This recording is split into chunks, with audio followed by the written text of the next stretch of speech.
New images near the Strait of Hormuz off Iran, where new attacks are now sending oil prices on another wild ride today.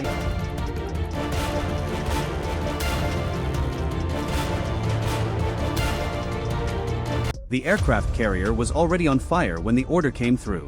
Not the kind of fire that kills a ship. A laundry room, berthing compartment scorched, crew relocated, damage controlled within hours.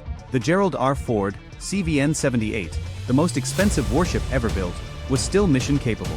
But she had already been on station longer than planned, and the wear was starting to show in ways that don't make headlines. Freight arresting cables replaced at sea, catapult maintenance cycles compressed, flight crews rotating through shifts that blurred one day into the next. And yet the Ford stayed. She held her position in the Red Sea because there was no one to relieve her and nowhere to go. Because somewhere in the Pentagon, a series of calculations had been made, and every single one of them pointed to the same conclusion. The United States was about to do something it hadn't done in over 2 decades. 3 carrier strike groups. 3 axes of approach. Every maritime corridor leading to Iran sealed shut simultaneously. On paper, that sounds like dominance. The kind of force projection that ends wars before they start. The kind of overwhelming display that makes an adversary look at the map and decide today is not the day. But there's a version of this story that almost nobody tells. And it starts not with what 3 carriers can do, but with what it costs to get them there, what it's costing to keep them there, and what is quietly disappearing from every other ocean on the planet while the world watches the Persian Gulf. This is that version. Start with the route. The USS George H.W. Bush, CVN-77, was supposed to be the simplest piece of the puzzle. A Nimitz-class carrier based in Norfolk, Virginia, with a battle-tested air wing and a crew that had trained for exactly this kind of deployment. The straight line from Norfolk to the Red Sea runs through the Mediterranean, down the Suez Canal, and into the theater. Roughly 6,000 nautical miles. 3 weeks if you push it, comfortable in 4. CVN-77 didn't take that route. She went the other way. South from Norfolk, past the Canary Islands, down the west coast of Africa, around the Cape of Good Hope at the bottom of the continent, through the Mozambique Channel, up across the Indian Ocean. 11,500 nautical miles. 23 days at sea before the ship was even in position to begin operations. The reason is 16 miles wide and sits at the bottom of the Red Sea. Bab el-Mandeb, the Gate of Grief, a chokepoint so narrow that a supertanker passing through it can practically see both shorelines at the same time. On the western side, Djibouti. On the eastern side, Yemen. And from the Yemeni coast, Houthi forces had turned that 16-mile corridor into one of the most densely threatened stretches of water on the planet. Anti-ship ballistic missiles with ranges exceeding 240 nautical miles. Cruise missiles reaching past 430. Explosive drone boats. One-way attack drones launched in swarms from mobile platforms hidden in the coastal terrain. All of it aimed at anything big enough to generate a radar return. A Nimitz-class carrier generates the largest radar return on the ocean. Nobody doubted that CVN-77 and her escorts could fight through Bab el-Mandeb. The strike group carried enough firepower to suppress Houthi launch sites while simultaneously intercepting incoming threats. The Aegis combat system aboard her escort destroyers was designed for exactly that kind of saturation environment. This was not a question of capability. It was a question of arithmetic. Every SM-6 missile fired to defend the transit is an SM-6 that doesn't exist when the carrier reaches its operating area. Every SM-2 expended against a Houthi drone is a cell in a vertical launch system that goes cold and stays cold until the ship returns to port. Every interceptor has a manufacturing lead time measured in months, some measured in years. The ship wasn't sailing toward Yemen. It was sailing toward Iran. Burning through the missile inventory before the actual mission begins isn't caution. It's operational malpractice. So CVN-77 went around Africa. $140 to $185 million in transit costs alone, calculated against a strike group daily operating expense of $6 to $8 million. That's the price of avoiding 16 miles of water. That's how dangerous Bab el-Mandeb had become. Not dangerous enough to stop a carrier. Dangerous enough to make the United States Navy add an entire continent to the trip rather than risk arriving with empty tubes. And while the Bush spent 3 weeks in transit, the 2 carriers already in theater were holding the line with whatever they had left. The Ford, operating from the Red Sea, had been on deployment longer than originally planned. She'd come back from that laundry fire, repaired at Suda Bay in Crete, stopped in Split, Croatia, and returned to station carrying the accumulated fatigue of a crew and an air wing that had been running at surge tempo for months. The Abraham Lincoln, CVN-72, had been pulled from the Indo-Pacific in January. Not rotated, pulled. Redirected from the other side of the planet because there was no other carrier available to fill the gap in Central Command. She crossed the Indian Ocean and took up position in the Arabian Sea and the Gulf of Oman, her air wing now oriented toward the Strait of Hormuz instead of the Western Pacific, where she had been assigned. These were not reserve forces called up from standby. These were the last two available carrier strike groups from two separate oceans, Atlantic and Pacific, both now burning through their operational readiness in a single theater. By the time CVN-77 completed its marathon transit and took up the third axis, the United States had committed everything. The formation was complete. And the formation was magnificent. But the formation was also the entire hand. There were no cards left to play. Understand what 3 axes actually means, because the number alone tells you almost nothing. A carrier by itself is a floating airport. Impressive, expensive, vulnerable without escorts, and strategically meaningless without geometry. What matters is where the carriers are relative to each other and relative to the target, and what that positioning does to the adversary's ability to defend. Iran's integrated air defense system is not trivial. Russian-supplied S-300 PMU, 2 batteries. Domestically produced Bavar 373 systems. A layered network of early warning radars, acquisition radars, and fire control radars covering the country's borders and critical infrastructure. The system is designed to detect incoming threats, calculate intercept solutions, and guide missiles to their targets. When the threat comes from one direction, or even two, the system works efficiently. Scan volumes are concentrated. Processing loads are manageable. Response times from initial detection to valid firing solution run roughly 3 to 5 seconds. Fast enough to engage most tactical aircraft before they reach weapons release range. 2 carriers meant 2 threat vectors. Iran's radar network could handle that. The scan volume stayed within design parameters. The processors tracked the relevant sectors without overloading. Engagement timelines remained tight. Then CVN-77 arrived on the third axis, operating from the southeast, deep in the Indian Ocean. The entire radar geometry broke. Think of it like a security camera covering a hallway. 2 cameras, 2 hallways manageable. Now add a third hallway at an oblique angle that doesn't share a sight line with either of the other 2. The camera system has to pan wider, process more data, and cycle through its scan patterns more slowly to cover the additional volume. The hallways haven't changed. The cameras haven't degraded. But the time between looks at any single hallway has increased. And in that increased gap, someone can move. That's what happened to Iran's IEDS. Scan volume expanded. Processors had to track 3 threat vectors simultaneously instead of 2. The time between radar sweeps on any given sector increased by fractions of a second. In air defense, fractions of a second are lifetimes. A surface-to-air missile system needs those 3 to 5 seconds from initial radar track to fire solution. Add 2 seconds of processing delay caused by scan overload, and an F divided by a -18E Super Hornet traveling at Mach 0.9 covers 4 additional nautical miles in that window. 4 nautical miles can put the aircraft outside the engagement envelope entirely. The missile launches, but the target has already moved past the point where the interceptor can reach it. The blind spot isn't a hole in radar coverage, it's a hole in time. Carrier Air Wing 7, CVW-7, embarked aboard the Bush, carries more than 70 strike aircraft. F divided by a -18E and F Super Hornets from VFA-83 Rampagers, VFA-103 Jolly Rogers, VFA-105 Gunslingers, VFA-131 Wildcats. EA-18G Growlers from VAQ-140 Patriots for electronic warfare and radar suppression. E-2D Advanced Hawkeyes from VAW-126 Seahawks serving as the airborne early warning and command and control platform, extending the air wing sensor reach far beyond the carrier's own radar horizon. That's a full-spectrum strike package operating from a direction Iran's defense network was not originally configured to prioritize.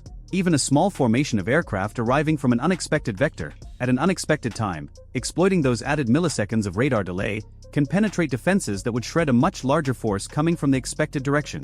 The angle matters more than the number. 3 carriers didn't give the United States 3 times the firepower. They gave the United States a geometry that Iran's air defense system could not solve without fundamental restructuring. The coverage gaps created by the third axis were not bugs in Iran's system. They were physics.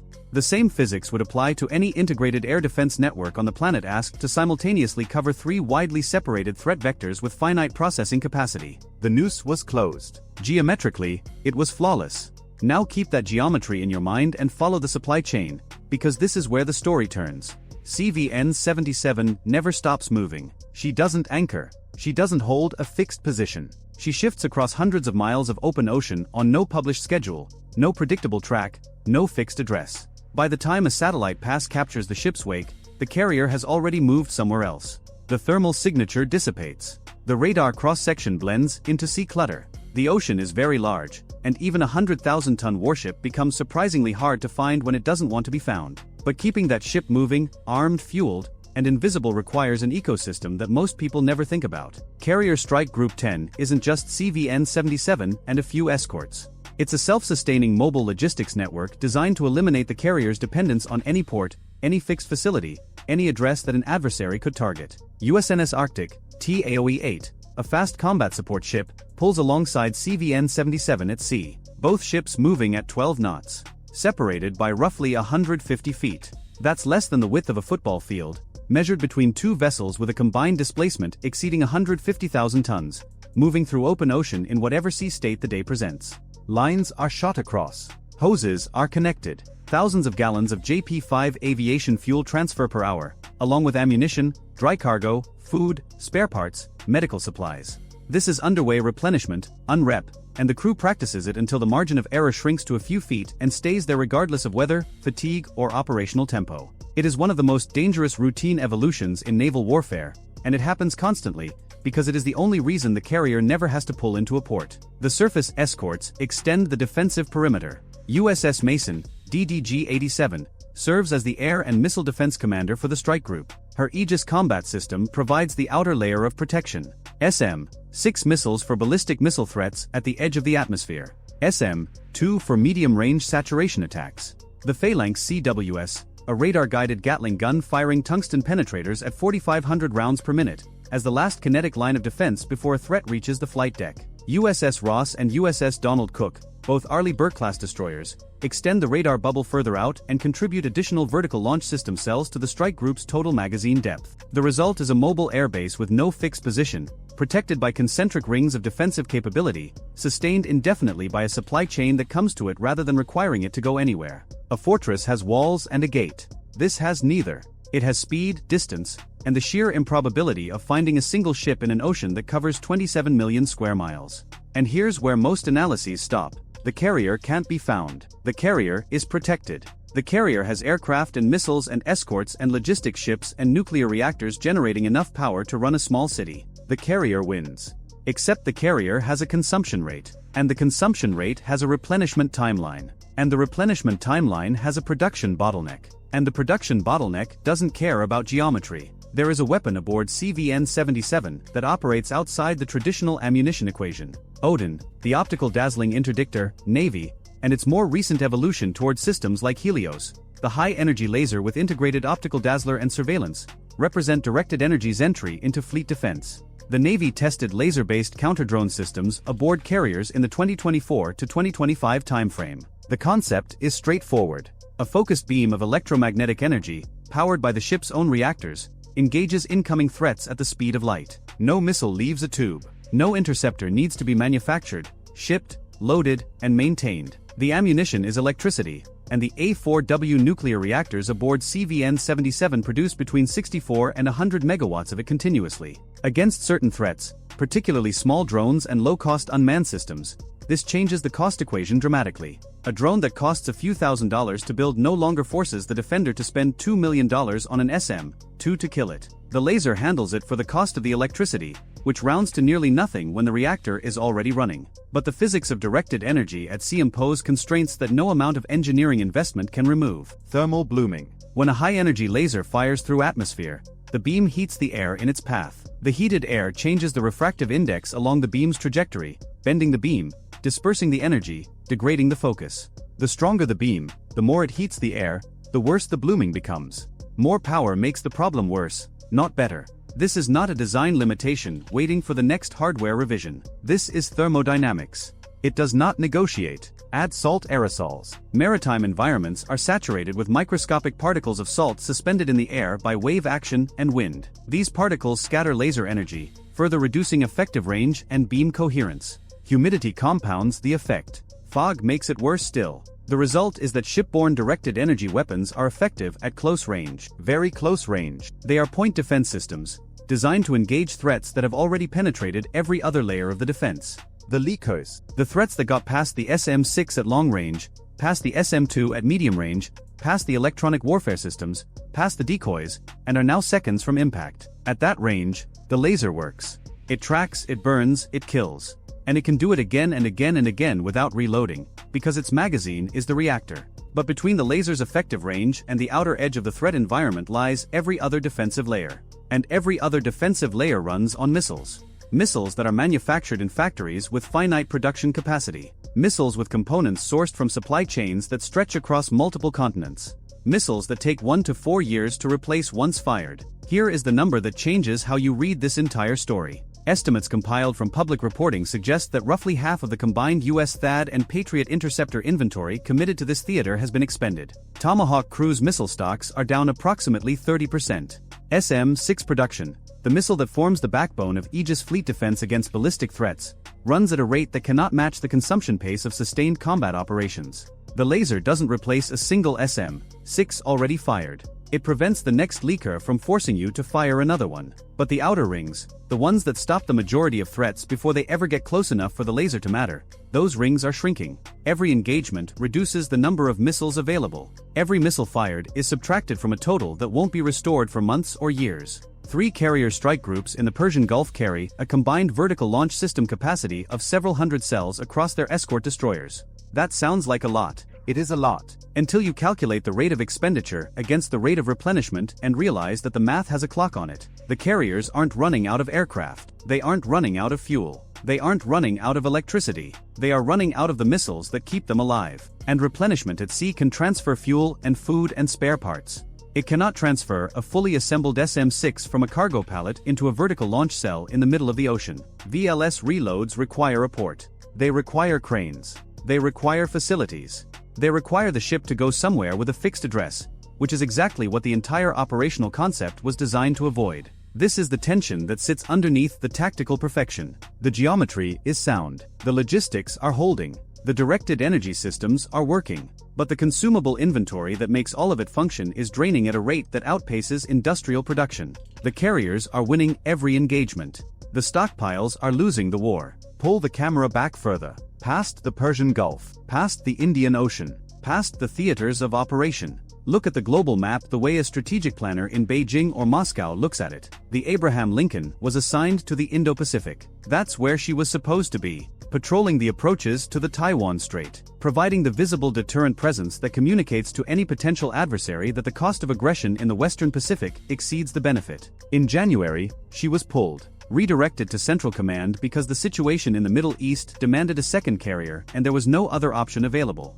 The George H.W. Bush came from the Atlantic, Norfolk, the eastern seaboard, the carrier that provides strategic depth to European deterrence. The ship whose presence in the Mediterranean or the North Atlantic signals to Moscow that NATO's maritime flank is covered. She spent 23 days sailing around Africa and is now parked in the Indian Ocean on the third axis. The Gerald R. Ford has been in the Red Sea longer than anyone planned. Her deployment has been extended. Her crew is tired. Her air wing has been flying at surge rates. She's still fighting. She'll keep fighting. But she's not going anywhere else. 3 carriers in one theater means 0 carriers available for anything else. There is no strategic reserve. There is no surge capacity. There is no 4th carrier strike group sitting in a port somewhere, fully manned and combat ready, waiting for a phone call. The Taiwan Strait is not less important than it was 6 months ago. The Baltic approaches are not less contested. The South China Sea hasn't become less complicated. The strategic environment hasn't simplified itself to accommodate the fact that every available US Navy carrier is currently occupied with a single regional conflict. What has changed is the calculus that every other major power is running in the background. How many SM-6 missiles does the US Pacific Fleet have available right now, compared to 6 months ago? How many Tomahawks are in the Western Pacific inventory? If a crisis erupted in the Taiwan Strait tomorrow, how long before a carrier strike group could arrive, and what would it be carrying when it got there? These are not hypothetical questions for the intelligence services in Beijing. These are operational planning inputs. They are being updated in real time based on observable data. Satellite imagery of carrier positions. Port activity at Yokosuka and Guam. Ammunition shipments tracked through commercial shipping databases.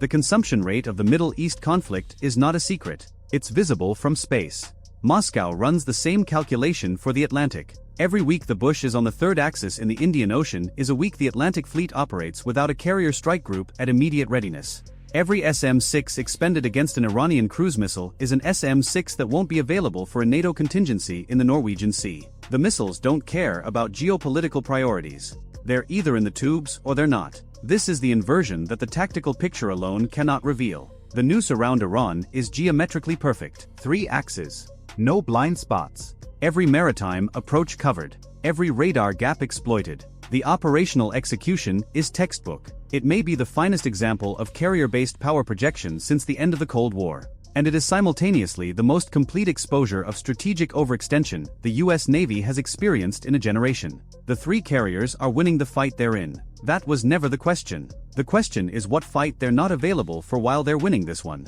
The question is what a patient adversary, one who measures time in decades rather than news cycles, sees when they look at the ammunition production rates and the deployment rotations and the industrial base capacity and conclude that the window they've been waiting for is not going to stay open forever. Perfect local victory as the mechanism of global depletion. That's not a slogan. That's the math. The Ford holds the western approach. The Lincoln chokes the southern corridor. The Bush seals the southeast. The geometry is airtight. The logistics are holding. The directed energy systems are burning down leakers with electricity instead of million-dollar missiles.